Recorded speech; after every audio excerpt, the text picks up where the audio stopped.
invite Mariana Sarmiento from Terrazos and Mark Opel from the Campaign for Nature up on stage to join me and kick off our debate on nature credits. And we're going to have a seat. However you want to align yourselves or space yourselves, up to you. So I'm going to invite each of you, starting with Mariana, to share some initial thoughts on the question at hand for the session, which is what role should nature credit markets play in financing biodiversity, and on what terms? Hello, everybody. First of all, I'm Mariana. I'm the CEO and founder of Terrazos. Terrazos is a Colombian company, and we've been doing biodiversity compliance credits for the last 7 years, and in the last 2 years, we repackaged some of the compliance credits to create voluntary biodiversity credits. So with that as a background, the question is why biodiversity credits and what for? And if we tie that to the 30 by 30 goal, then it's to preserve biodiversity and maintain it and restore it for the long term. So how can biodiversity credits do that? And what we've seen in the compliance market, or in the compliance scenario where we have a biodiversity compensation law, is that biodiversity credits can accelerate finance into good projects that are delivering outcomes where you wouldn't have national parks, where you wouldn't have, or where there's an impossibility to have state-led conservation activities, and also where carbon markets don't work because the ecosystems are not particularly high biomass, don't have very much biomass, but also because the landscape is very fragmented. And for those of you that know carbon markets, that's a limitation. So biocredits not only can accelerate finance into this, they create possibilities for rural development in areas where otherwise they wouldn't exist, and they're complementary to carbon markets. I'll stop there. Brilliant. Mark, over to you to share your initial thoughts, and then we'll have a conversation between the two of you in response over the next 10 minutes or so. Great. Well, thanks, Julie, and thanks, Mariana. And I'm Mark Opel, and I'm the finance lead for the Campaign for Nature, and we help lead the efforts to have the world adopt the goal of protecting 30% of the planet by 2030. I was in this building 18 months ago, starting the negotiations of what was ultimately agreed in Montreal with the Global Biodiversity Framework and the adoption of the goal to protect and enact 30 by 30. First, thanks for the opportunity to have this discussion. It's an important one. And Mariana, congratulations on the good work you guys are doing. I think we share a commitment to getting measured results and funding protected areas with long-term funding. My perspective that I'll share today briefly is, it's informed by 30 years in the private sector. I spent 18 years in private equity and another dozen years elsewhere before working in conservation. Just for definitional purposes, we think of biocredits as voluntary and additional and not offsets, and I think that's an important distinction that's consistent with a lot of the reports that we've seen coming out. And we've got lots of concerns about biocredits, and what we're here to talk about today. I'll start with just three, and we think an attempt to try to define what a biodiversity credit means globally is inherently flawed. That nature's not fungible. Nature's not meant to be traded, and you can't make something fungible that's inherently not fungible.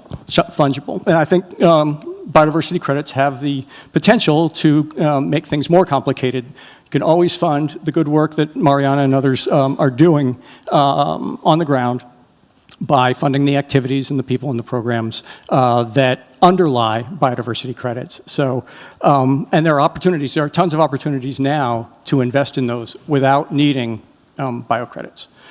Second, we think that biocredits actually increase the opportunities for greenwashing. There's a lot of greenwashing going on now. We think biodiversity credits can actually enhance that. Everyone has been reading the kind of constant drip of critiques of the carbon markets. Biodiversity credits suffer from all the challenges that carbon markets have, plus some. I think if a company can't use a biodiversity credit as an offset, you have to ask the question, why would it buy it? And I think we have to be very sober about how far voluntary efforts on the part of companies will get us. Jeremy Grantham, well-known investor and conservationist, said, we must not expect unnecessary good behavior from capitalists. It takes regulation. We see that in all of our work. Finally, and maybe most insidiously, biodiversity credits can enable government magical thinking, that somehow the private sector is going to come to the rescue of providing the financing for the global biodiversity framework. If you're not familiar with it, it identified a $700 billion a year gap. Why do we think that it enables government magical thinking? Well, the UK and France have convened a panel on biodiversity credits, a global panel, and instead of starting with any other target within the global biodiversity framework, $500 billion of subsidy reform is called for in Target 18, $200 billion of additional financial resources. They started with biocredits. And we think that's a problem. It's a problem because there's an opportunity cost to anything that we pursue, and it's a problem because we really need to focus on the things that are going to meet our biodiversity finance goals, and that is increased government funding and changes in government policy that will drive the private investment that everybody here is talking about. Thank you so much, Mark. I told you this would be a real debate. So, Mariana, would you like to offer some thoughts in response? It's fun.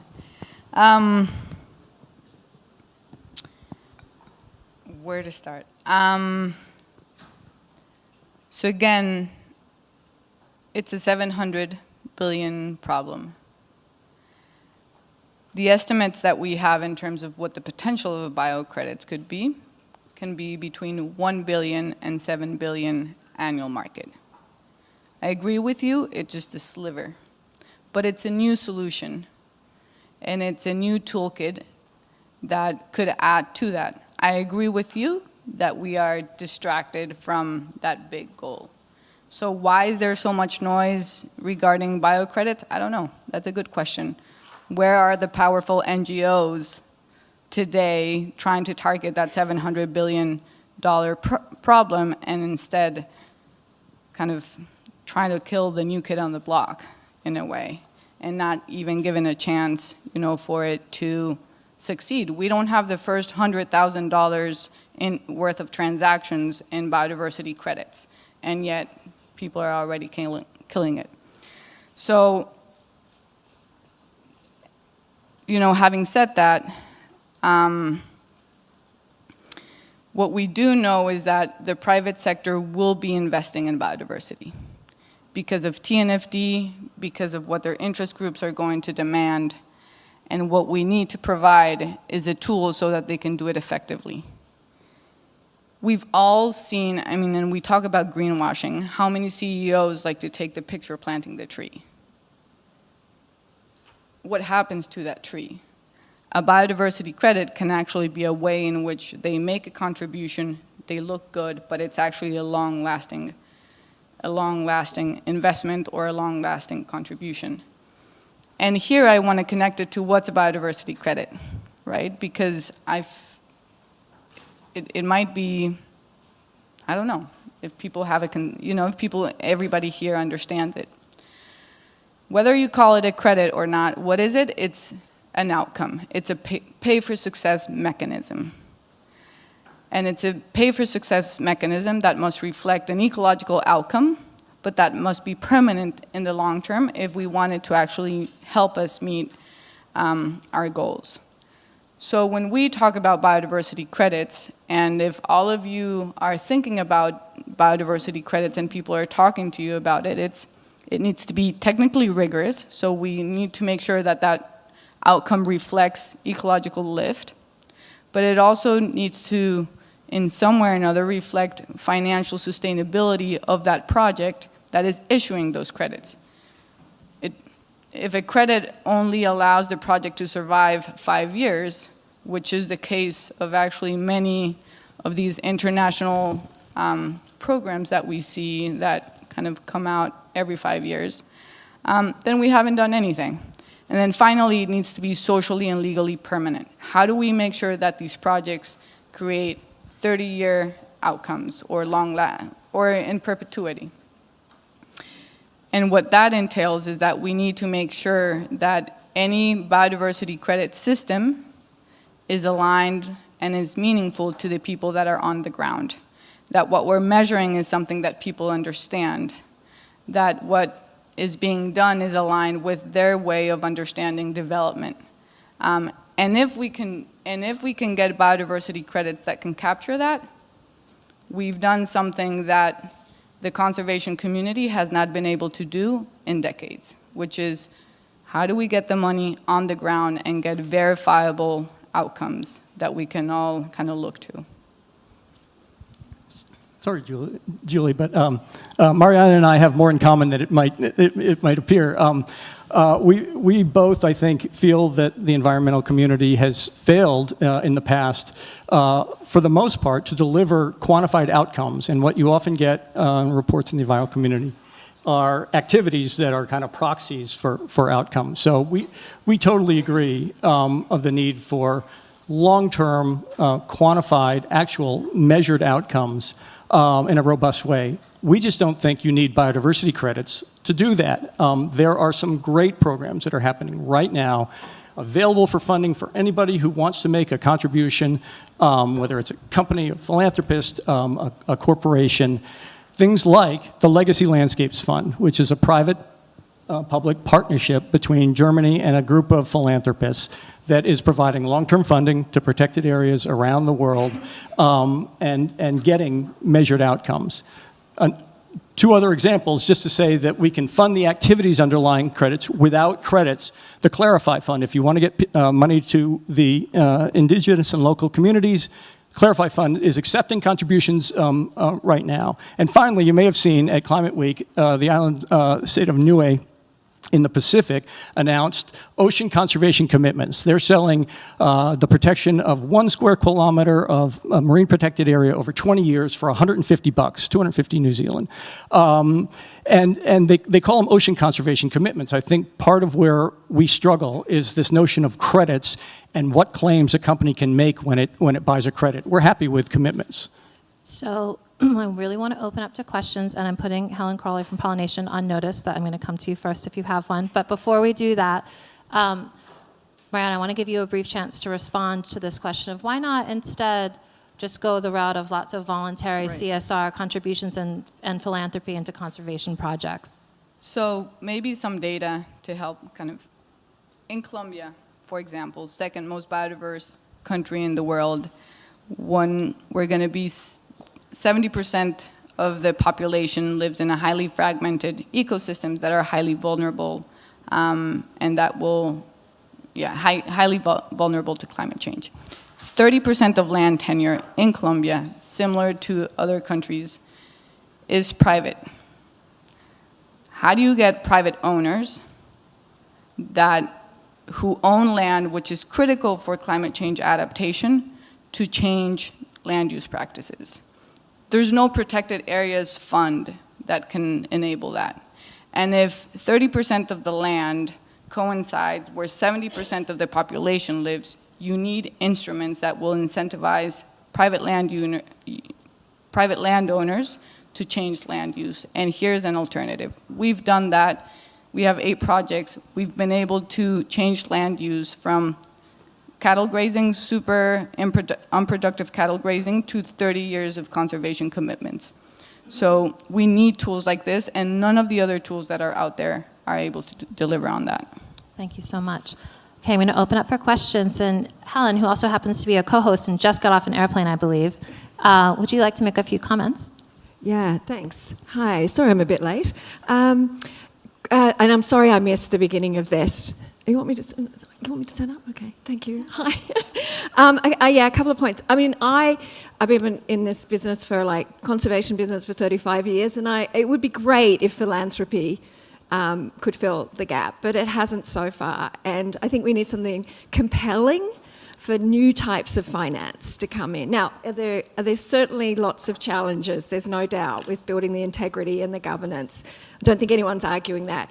And I don't think even anyone's perhaps arguing whether credits is the right name for what we're trying to do here. But I will give you three things about biodiversity credits thus far that I think is making it a really compelling case for new types of finance and new interest in supporting conservation and restoration. And the first is that the way we're doing it is about the stock of biodiversity. It's about not the flows, it's about measuring and tracking that important high integrity functional systems and the net gain in building that functional system. And that's really important. We haven't really had that before. We've had carbon markets that are just sort of financing a flow, an ecosystem service. So that gives a whole new focus on what we're trying to do here and getting people to understand about high integrity and what high integrity and functionality means. The second thing that's really important, I think, about the way biodiversity credits is evolving, and by the way, I don't think we have a choice. I don't think we have a choice of whether we want to back biodiversity credits or not. It's moving so fast, I think we have to get behind it and make it work, but that's a different discussion, I guess. But the second thing that I think is really important is that you can use the credit methodologies across a range. You can use it for high integrity systems and functional systems, and you can use it for restoration and uplift. So you can cross a whole lot of different biomes and different land use types. So that's really good too.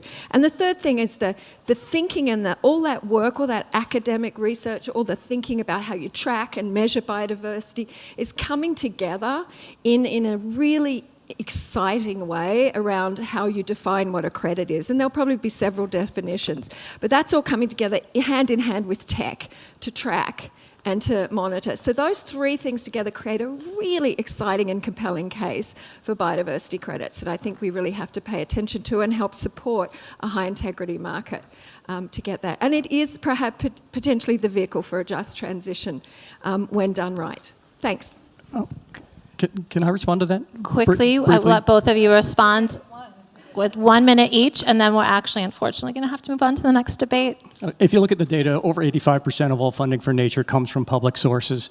There's no reason to think that voluntary measures on the part of corporations are going to get us anywhere near to closing the biodiversity funding gap. It's still voluntary. Companies are not in the business of giving away money. At the end of the day, they account for less than 6% of all philanthropy in the U.S. So giving it another name isn't going to make voluntary contributions any more compelling than they are now. Until they're required, until there's a regulation, until public policy changes, creating biodiversity credits is not going to fill anything close to what Mariana said is even already a very small potential to closing a $700 billion gap. Mariana, you have the last word. I agree. We need strong levers to promote and to encourage and to demand private sector investment in biodiversity because our economies depend on nature. Everything that we have is because of nature. And so we need a way to democratize, that's the term, biodiversity conservation. And credits can do that. And I will make a pitch now. You can buy Terrazzo's credits for $20. And the reason why we say this, how we got to the number, I can go into that later if you want, but it's how do you create products that are accessible to everybody, that a small company can make its contribution, that a medium company can do it, and that a large multinational corporation can also do it in an easy way and something that really reflects an outcome. And that's what I believe is the power in biocredits. Thank you so much to you both. A round of applause for our panelists.